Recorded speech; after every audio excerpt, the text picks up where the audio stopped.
여러분, 이제 방학입니다, 방학. 아이들이 집에 있는 시간이 상대적으로 많아졌어요. 자연스럽게 핸드폰 하는 시간도 이게 길어지는 겁니다. 핸드폰 하면 뭐 하겠어요? 당연히 아이들이 게임을 하거든요. 여러분, 게임하지 말라 100번 말해봐야 소용이 없습니다. 절대 아이들이 말을 듣지 않아요. 제가 고민 끝에 어떤 고민을 하게 되었냐면은 게임보다 더 재밌게 한번 놀아봐 주자 생각을 했습니다. 그래서 제가 먼저 이루를 꼬셨어요. 이루와 함께 아빠랑 이루야 카드놀이 해볼까, 카드놀이? 그래서 카드놀이를 제가 신나게 해주었습니다. 막 소리도 치고 리액션도 크게 하면서 웃고 떠들면서 막 이루랑 재밌게 하고 있었습니다. 이루랑 이렇게 재밌게 놀고 있으니까 웃음소리가 끊이지 않으니까 주한이가 이렇게 기웃기웃 거리는 거예요. 자기도 이제 핸드폰을 놓고 아빠 나도 같이 껴달라고. 그래서 셋이 앉아서 요즘 카드놀이 하고 있거든요. 여러분, 이제 어떻게 됐을까요? 이루가요, 이제 학원 갔다가 핸드폰 게임도 이렇게 합니다. 그런데 이제 카드를 먼저 저한테 가지고 와서 아빠 한 번만 해 더. 아빠 제발 카드놀이 한 번만 해요. 이렇게 애원을 해요. 그러면은 얼마나 귀여운지 몰라요. 제가 아빠한테 걸려들었구나. 여러분, 어린 자녀들 핸드폰 게임에서 어떻게 해방시킬 수 있습니까? 해방되라, 그만해라 선포한다고 여러분 아이들이 안 합니까? 하지 말라고 혼을 내면은 여러분 그만할까요? 절대 그렇지 않습니다. 핸드폰보다 더 재밌는 거를 가져다 주면 됩니다. 그러면 아이들이요, 핸드폰을 손에서 놓는단 말이에요. 여러분, 이루가 어렸을 때 저희 아버지죠, 할아버지가 아주 큰 맘 먹고 원목으로 된 기차 장난감을 사줬습니다. 이루가요, 하루 종일 그거 하나면은 끝까지 노는 거예요. 거실에다 멋지게 그 기찻길을 다 만들어 놓습니다. 그러면은 몇 날 며칠을 그것만 가지고 놀았단 말이에요. 그렇게 기차 장난감을 사랑했거든요. 그런데 지금은요, 여러분 그거 쳐다보지도 않아요. 요즘 이루가 지난 주일에도 봤을 거예요. 이런 구슬 같은 자석 장난감 가지고 다니죠. 그거에 이제 이루가 또 마음을 빼앗겼습니다. 이제는 하루 종일 그것만 가지고 노는 거예요. 주머니에서도 만지작거리고 집에서도 그거 만지고 있는 겁니다. 기차 장난감 버린 거 아니고 그대로 있거든요. 그런데 이미 마음 안에 기차보다 더 재밌고 좋은 게 훅 들어온 거라고요. 그러니 몇 날 며칠 하루 종일 거실에서 그 기찻길을 멋지게 만들어 놨는데 이제 그거는 눈에 차지 않는 겁니다. 여러분, 사람이 그렇게 되는 거예요, 사람이. 더 좋은 게 생기면요, 누가 말하지 않아도 억지로 시키지 않아도 자연스럽게 그렇게 되는 겁니다.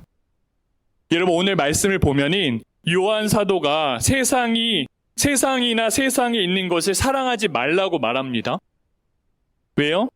세상을 사랑하게 되면은 그 안에 하나님 아버지에 대한 사랑이 없다라는 거예요. 그리고 오늘 서두에는 뭐라고 말합니까? 형제를 미워하지 말고 사랑하라는 거예요. 그러니 빛 가운데 있다고 말하면서 형제를 미워하면은 여전히 어둠 속에 있는 것이라고 말합니다. 여러분, 빛 가운데 있다는 게 뭡니까? 예수 믿는다라는 겁니다.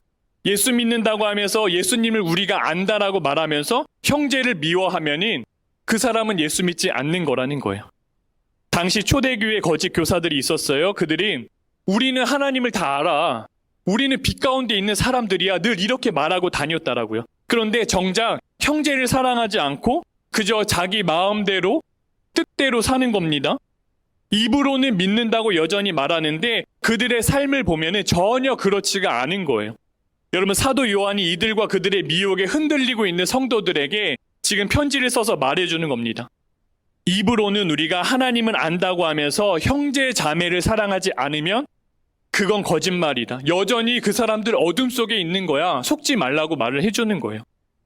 여러분, 우리는 예수님을 안다고 말하고 또 믿는다고 말합니다. 말로는요, 우리는 정말 예수님을 사랑하는 사람이라고까지 우리가 고백을 하지 않습니까? 그런데 여러분, 우리가 진짜 믿는 사람들입니까? 여러분, 베이직교회 조정민 목사님이 설교 시간에 이런 말씀하시는 거야. 제발 교회에 헌금 많이 하려고 하지 말라는 겁니다.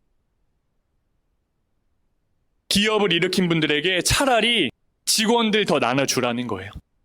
더 많이 나눠주라는 겁니다. 그래서 예수 믿는 사람이 어떻게 이 세상 가운데 살아가는지를 보여주라는 겁니다. 직원들 그렇게 쥐어 짜가지고 계속 6일 동안 야근시켜가지고 그렇게 혹사시켜서 기업을 번성시키는 것이 아니라 직원들 잘 살게 해주라는 겁니다. 기업 잘 성장시켜서 하나님 앞에 헌금 많이 한다? 그거 앞뒤가 맞지 않는다라는 말이에요. 차라리 헌금하지 말고 직원들 복리를 더 챙겨주라는 겁니다. 하나님이 무엇을 기뻐하시냐는 거예요. 나만 사랑하는 거, 우리 교회만 사랑하는 거, 그거 아니라는 겁니다. 내 기업에 있는 직원들, 그들 먼저 사랑해 주라는 겁니다. 우리 그리스도인들이 그렇게 제발 세상 가운데 살아내시라는 겁니다. 교회 안에서만이 아니라 삶 전체를 한번 그렇게 살아내 보시라는 거예요. 여러분, 오늘 말씀을 들으면 이런 생각이 들 수 있습니다. 목사님, 세상을 사랑하지 말아라. 형제를 미워하지 말아라. 교회 다니는 사람이 이 이야기 모르는 사람이 어디 있어요? 다 아는 말입니다. 어린아이들도 이 말은 다 안다고요. 그런데 여러분, 안 되는 걸 어떡합니까? 사랑하고 싶어도 이게 내 뜻대로 안 되는데 어떻게 해요? 그냥 이 악물고 참아야 되는 겁니까? 세상 사랑하지 않고 진짜 내가 하나님 한번 진하게 사랑하게 해주세요. 돈 사랑하지 않고 하나님 사랑하게 해주세요. 내가 100번을 말하면 1000번을 말하면이 이게 됩니까? 미워하지 말자, 미워하지 말자, 100번, 1000번을 고백하면 저 사람이 안 미워집니까? 여러분, 그렇게 안 된다는 거예요. 이렇게 사는 게 어려워요. 말처럼 쉽지 않다고요. 여러분, 염치읍에 저 석정리에 가보면은 로또 1등 맛집이 있어요.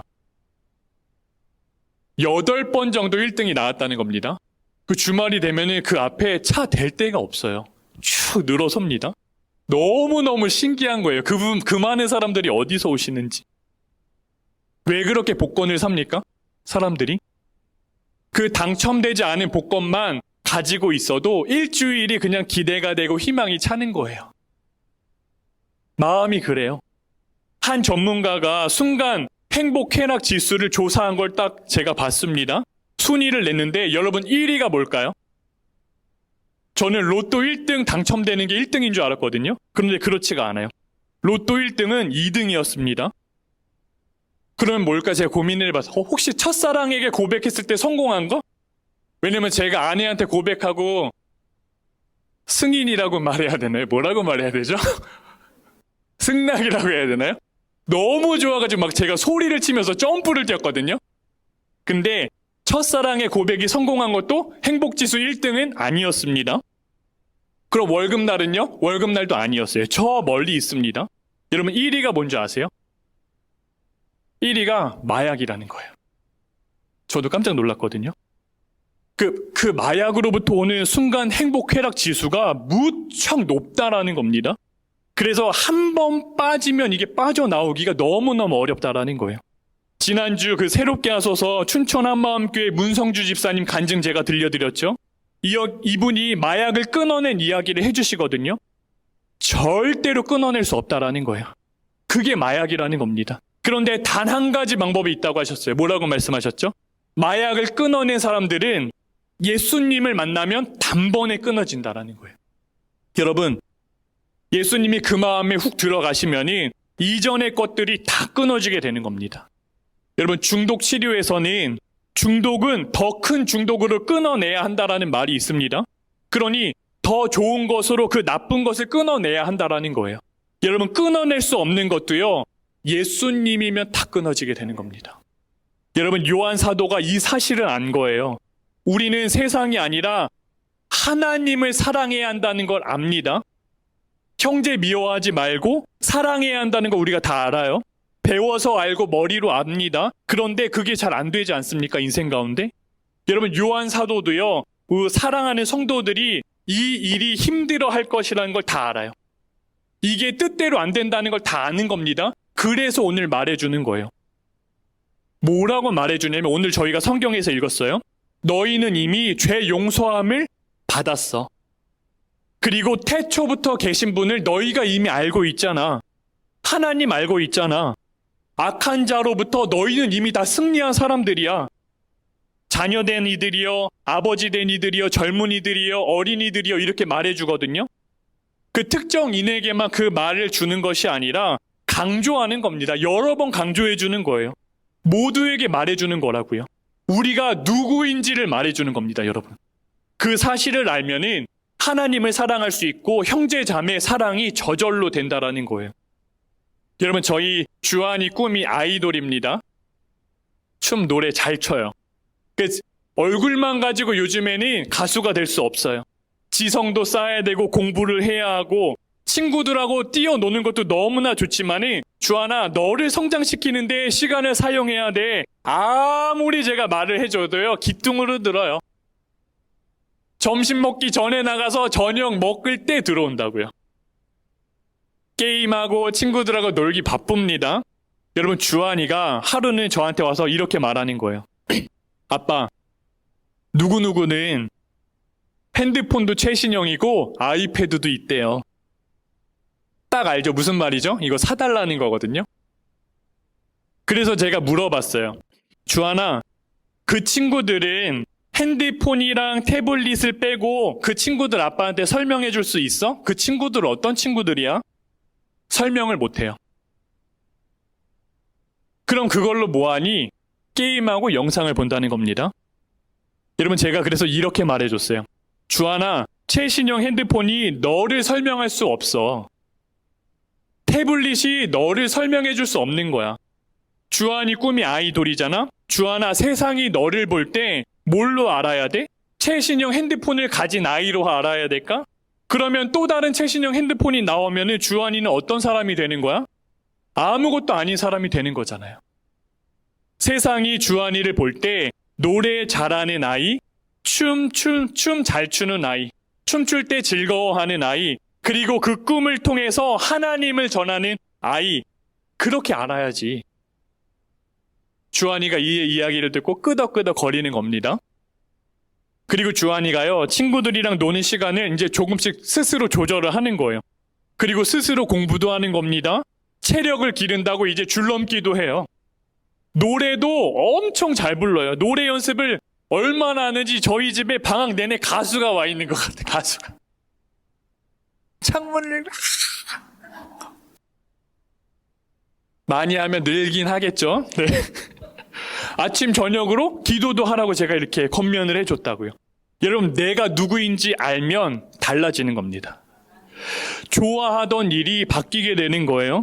미워하던 사람도 여러분 사랑해 보려고 바뀐다고요. 내가 누구인지 알면 안 되던 일이 되는 거라고요. 여러분, 우리는 어떤 사람들입니까? 나는 누구이죠? 죽을 수밖에 없었는데 용서받은 사람이에요. 사단으로부터 온 죽음의 권세를 예수님 십자가 생명으로 이긴 사람들입니다. 이미 예수님께서 십자가 위에서 다 승리하셨잖아요. 그 주님을 우리가 알고 있고 그 주님이 이미 우리와 함께 하시잖아요. 이 사실을 여러분 우리가 믿음으로 붙잡으면 우리도 저절로 바뀌게 되는 겁니다. 여러분, 말씀을 들으면 이렇게 생각할 수가 있어요. 목사님, 내가 예수 믿어도 미운 사람들 하나도 안 변하던데요? 내일 출근하면 그대로 사무실에 떡하니 앉아있고 마을만 돌아다녀도 그 사람 여전히 그러고 다닌다고요. 맞아요, 여러분. 미운 사람은 어떻죠? 계속 미운 짓만 한다고요. 안 변해요. 변화시킬 수가 없습니다. 여러분 한번 생각해 보세요. 미운 사람이 변합니까? 안 변해요. 계속 미운 짓만 합니다. 누가 변해야 하는 겁니까? 내가 변하면 되는 거예요. 여러분, 내가 누구인지 우리 이미 알았잖아요. 그러면은 내가 변하면 된다고요. 여러분, 로또 1등 딱 맞았어요. 그 미운 사람이 눈에 들어오겠습니까? 길 가다가 그 사람 딱 만났어요. 그 사람이 내 앞에서 또 이상한 난리를 칩니다. 이제는 나한테 아무런 데미지를 못 준다고요. 왜요? 내게 더 큰 기쁨이 있잖아요. 더 큰 것으로 덮어버리는 거예요. 나는 로또 1등 맞았는데 그 사람이 뭔 소리를 한들 나에게 데미지가 오겠습니까? 여러분, 힘든 일을 만났을 때도 마찬가지입니다. 살면서 어렵고 속상한 일들 우리가 만나잖아요. 되는 일 하나도 없다. 내 인생은 왜 이럴까? 원망 올라올 때 있지 않습니까? 여러분 한번 생각해 보세요. 가다가 자동차 접촉사고가 났습니다. 다행히 사람은 다치지 않았어요. 그럼 어떻게 해요? 나 로또 1등 맞은 사람이니까 그냥 차 한 대 사주면 끝나는 일이잖아요. 속상합니까? 내 인생 왜 그렇게 맨날 꼬이기만 하는 거, 이런 생각이 들까요? 그렇지 않다고요. 더 큰 게 나한테 있잖아요. 여러분, 복권만 당첨돼도 세상이 달라져요. 그런데 우리가 예수님의 십자가 은혜로 구원받은 일은요, 로또 1등과는 비교할 수도 없는 은혜라는 거예요. 우리가 어려서 노래도 불렀잖아요. 무슨 노래 그렇게 불렀습니까? 돈으로도 못 가요, 하나님 나라. 돈으로도 못 가요, 하나님 나라. 그렇게 우리가 불렀다고요. 여러분, 비교가 안 되는 거예요. 그러니 우리가 예수님을 만나는 일은요, 이게 차원이 다른 겁니다. 사도 요한이요, 우리가 받은 은혜가 세상 그 무엇과도 비교할 수 없는 것이라고 먼저 말해주는 거라고요. 여러분, 미운 사람이 왜 없겠습니까? 그런데요, 내가 예수님으로 충만하면은 아무리 찾아도 보이지를 않는 거예요. 왜 안 보여요? 지금 그 사람이 내 눈앞에서 돌아다니는데 왜 안 보여요? 그 사람이 변한 게 아니라 내가 변했기 때문에, 내 마음이 다 갈아엎어졌기 때문에 보이지 않는 거라고요. 내가 예수님 때문에 변하는 거예요. 여러분, 예수님이 마음 가운데 계시면은 미워하는 마음이 내 안에 있잖아요. 그 마음이 불편해집니다. 제가 청소년 사역을 할 때 제가 처음 만났던 제자가 있거든요. 지금은 이제 대학생이 됐어요. 그 친구가 이제 아산에도, 우리 송곡교회에도 여러 번 찾아왔습니다. 그때마다 전화 주고 인사를 하거든요. 어려서 부모님이 너무너무 바쁘셔가지고 이모 손에 자랐어요, 이 아이가. 그러니 이모를 어머니로 여길 정도로 각별하다고요. 그런데 재작년에 그 이모님이 돌아가셨어요. 이모가 결혼을 안 하셨거든요. 그러니 자녀들이 없는 겁니다.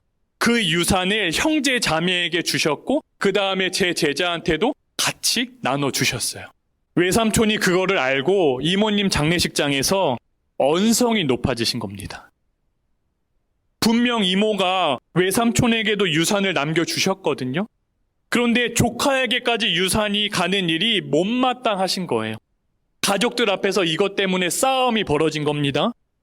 그 제자가 저한테 찾아와서 같이 밥을 먹으면서 말하는데, 그때 외삼촌이 너무 미웠다는 거예요. 아니, 자기 엄마한테 그렇게 나쁜 욕을 그렇게 하는 줄 처음 봤다는 겁니다. 그래서 너무 밉더랍니다. 그런데 자기 마음 가운데 찔림이 있었다라는 거예요. 외삼촌을 미워하는 게 자기도 왜 그렇게 마음이 괴로운지 모르겠다라는 거예요. 여러분, 한번 생각해 보세요. 그 상황이면은 외삼촌을 미워해도 되는 상황 아닙니까? 아니, 이모님이 그렇게 결정하시고 이모님이 그렇게 하신 건데 왜 우리 엄마한테, 왜 형제들한테, 왜 나를 향해서 그렇게 나쁜 소리 하시냐고요. 당연히 미워해도 되는 상황이잖아요. 누가 봐도 그렇습니다. 그런데 마음이 불편한 거예요, 마음이. 그 마음을 저한테 이제 이야기를 털어놓는 겁니다. 제가 그 이야기를 들으면서 이런 마음이 딱 드는 겁니다. 아, 주님이 그 마음을 딱 붙잡고 계시는구나. 주님이 주시는 마음을 제가 그대로 이야기를 해주었어요. 너무 힘든 상황을 보내고 있구나. 그런데 그 마음을 주님이 꼭 붙잡아 주시고 계신 것 같아. 그리고 주님 주시는 마음에 진실되게 반응하는 모습이, 그 이름을 불러주면서 제가 너무 귀하다고 안아줬거든요. 여러분, 예수님 안 믿는 사람이면 외삼촌 미워하는 게 맞습니다. 그러니 여러분, 우리가 뉴스를 보게 되면 그 유산 때문에 그 집안에서 막 칼부림까지 일어나고 서로 그렇게 끝이 안 좋은 사건, 사고가 많이 있지 않습니까? 그러니까 서로 시기하고 미워하고 하다가 그 사단까지 가는 거라고요. 그런데 그 제 제자는 달랐습니다. 마음이 불편한 거라고요. 삼촌 미워하는 마음이 불편한 거예요. 누가 주시는 마음이죠? 주님이 그 마음 주시는 거라고요. 삼촌 용서해라. 삼촌 이해해라. 주님이 미워하는 마음을 이렇게 자꾸 돌려주시는 거라고요. 그러면 목사님, 미워하는 마음을 그렇다 쳐요. 사랑은 어떻게 합니까? 형제를 사랑한다는 게 뭐예요? 돈을 줍니까? 아니면 관심을 줘요? 맞아요, 여러분. 우리가 사랑을 표현할 땐 이러한 방식도 있습니다. 그런데요, 근본적인 사랑은 뭡니까? 사랑이신 예수 그리스도를 전해주는 거예요. 여러분, 사랑이신 예수님 전하는 건 뭘까요? 사도 요한이 말하는 대로요, 예수님은 우리를 살리시기 위해서 이 땅에 육신의 몸을 입고 오셨습니다. 예수님은 진짜 오신 거라고요. 십자가를 지셨고 또 부활하셨고 또 승천하셨어요. 그런데 세상이 확 바뀌었습니까? 여전히 교회에 흔드는 사람들이 많이 있잖아요. 그렇지 않았다고요. 그래서 예수님께서 우리에게 다시 오셨습니다. 어떻게 오셨어요? 말씀으로 오셨다고요. 여러분, 사랑하는 일은요, 말씀으로 오신 주님 안에서 우리가 형제 자매를 대하는 거예요. 그 3.1교회 송태근 목사님이 처음 목회를 시작하실 때 30대 중반, 지금 저보다도 어린 나이죠. 그 미국에서 목회를 시작하셨다라는 거예요. 그 젊은 나이에 목회를 하니 포부도 있고 열정이 넘쳐서 막 자기 잘난 맛에 그때는 목회를 하셨다는 겁니다. 그런데 중직자 성도님 중에 한 분이 그 장사하신다고 주일 성수를 잘 못하시는 거예요. 주일에도 이렇게 영업을 하셔야 되는 직종이셨던 것 같습니다. 그러니 송태근 목사님 마음속으로 아니 설교를 제대로 듣는 거야 마는 거야 막 고민이 되더라는 겁니다. 그래서 이제 장사 마감할 시간에 그 가게를 찾아가셨다는 거예요. 이제 마감 정리하고 계시는데 그 물류창고 끝으로 가가지고 둘이서 이 간이 의자 딱 펼쳐놓고 거기서 예배를 드렸다라고 하는 겁니다. 막 출애굽기부터 광야 시대 성경을 막 처음부터 끝까지 오가면서 주일 성수에 대한 말씀을 그렇게 전했대요. 그렇게 예배가 마칠 때 되는데 그분 얼굴이 시뻘개지더랍니다. 나중에는 아주 새카맣게 변하더래요. 그러면서 예배를 마치고 목사님 알겠습니다. 딱 하시더래요. 그런데 주일에 그분이 안 나오시는 겁니다. 목사님이 내가 40대 중반만 돼도 절대 가서 그런 설교 못 한다는 겁니다. 인생 사는 게 어려운 거 다 아니까. 그러니 자기가 그때는 너무 잘못했다라는 거예요. 내가 너무 심각하게 했나? 막 걱정이 되더랍니다. 주중에 주일에 안 오시고 주중에 그분이 교회를 찾아오셨다라는 거예요. 그러면서 이렇게 말씀하시더래요. 목사님, 저 가게 접습니다. 목사님이 충격받은 거예요. 아니 이제 연세도 중년을 훌쩍 넘으신 분인데 도대체 어떻게 하시려고 그 가게를 정리하셨나? 막 이제 부담이 되고 내가 이분을 어떻게 책임져야 하나 목사로서 막 걱정이 몰려오더랍니다. 어떻게 하시려고요? 막 물어봤는데 그런데 그분이 목사님 저 면접 보고 오는 길입니다. 말씀하시더래요. 본인도 그 가게를 운영하면서 주일 성수하지 못하는 게 계속 마음에 걸렸다라는 거예요. 이걸 접어야 하나 말아야 하나 고민이 되는 겁니다. 그런데 여러분 한번 생각해 보세요. 가장이고 생계가 달렸잖아요. 말은 못해도 얼마나 그 마음 가운데 고뇌가 심하셨겠어요. 그런데 그 아들뻘 되는 목사가 와가지고 주일 성수해야 된다 막 그렇게 설교하고 갔으니 얼마나 이분이 마음이 무거웠겠습니까? 며칠을 기도하고 진짜 가게를 탁 접으신 거예요. 이 나이에 나를 어디서 받아줄까 생각했는데 그 자동차 딜러 면접을 보셨는데 딱 합격하셨다라는 겁니다. 그래서 목사님께 기도 받으러 왔다라는 거예요. 목사님이 그분을 딱 안으면서 얼마나 힘들었을까? 그 마음이 전해지는데 펑펑 우셨다는 겁니다. 여러분, 목사님이 그 미국 목회에서 이제 사임하시고 한국으로 이제 귀국하시게 되었는데 성도님들이 너무 서운하신 거예요. 가지 말라는 거죠. 상처가 너무 커가지고 목사님 미국에서 한국 온 공항에 아무도 안 나오셨다라는 겁니다. 딱 한 사람 나오셨대요. 그분.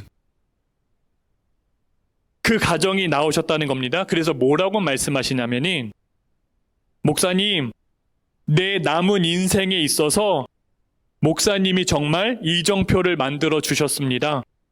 잘 한국 들어가셔서 목회 잘하세요. 여러분 오늘 말씀을 듣고 오해하지 않으셨으면 좋겠어요.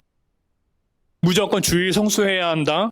주일에 일하면 안 된다. 다 때려쳐야 한다. 무조건 주일에는 쉬어야 한다. 제가 이런 말씀 드리는 게 아닙니다. 여러분, 진짜 예수님 사랑으로 우리가 다가가면 그 안에서 역사가 일어난다는 거예요. 여러분, 말씀으로 오신 주님 안에서 살아가는 일이요. 서로 간에는 부담이 될 수 있다라고요. 그런데 말씀으로 오신 주님의 사랑이 흘러가게 되면은 여러분 근본적으로 그 마음 가운데 생명이 일어나는 겁니다. 우리가 세상을 사랑하지 말라, 형제를 미워하지 말라, 우리 다 아는 말씀입니다. 그런데 이게 우리 내 뜻대로 되지 않습니까? 이를 악물고 참아봐도 안 돼요. 기도해도 안 된다고요. 또 미워지고 또 세상의 것에 우리의 마음이 가고 우리의 눈이 돌아가지 않습니까? 미워하는 사람 용서해야 하는 것 우리가 다 안다고요. 그런데 이게 잘 되지 않잖아요.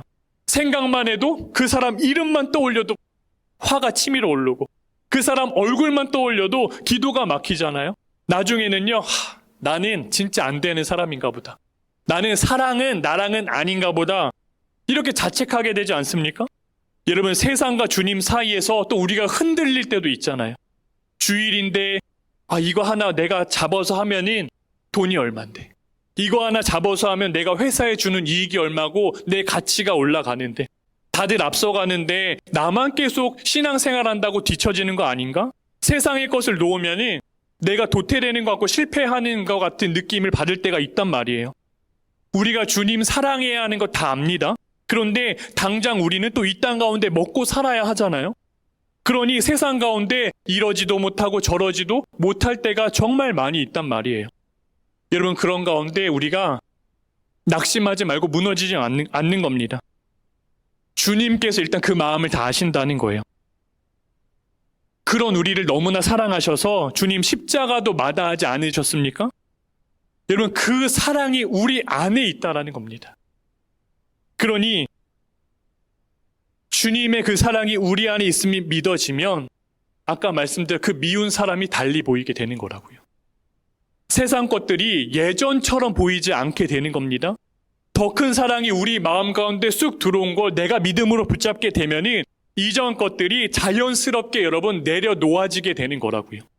그래도 세상은 끊임없이 말합니다. 괜찮아, 다 이렇게 살아. 봐봐, 저 사람을 봐봐, 저 사람 봐봐, 다 그렇게 살잖아. 저 사람도 예수 믿는데, 저희도 교회 다닌데 이거 괜찮다고.